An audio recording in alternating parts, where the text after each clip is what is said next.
Okay, I got in a kit to make the 3D printer a direct drive printer. It'll be the last modification I buy and make to the printer. Wait a minute, I don't even believe that. Glory be, this modification came with instructions. I don't think I really need a lot of instruction on this time because basically it's just a anodized aluminum plate.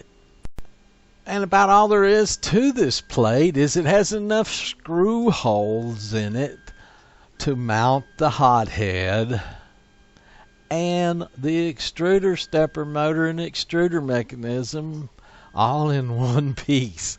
So I don't think this upgrade's going to be really complicated for me. That I needed a instruction sheet on this one, but I am very happy to finally get a few instruction sheets on things.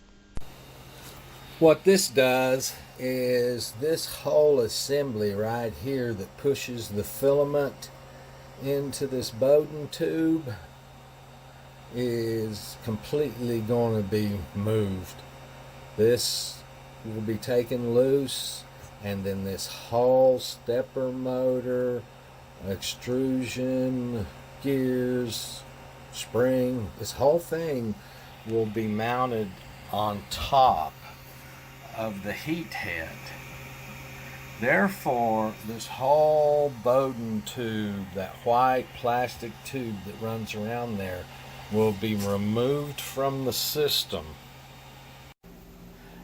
And what that will do is for Pam's flexible filament, you can't feel this, but I'll show you. With this much filament between my fingers, if I push my fingers together, I get some resistance from bending of the filament. It starts right there, doesn't give me any through there.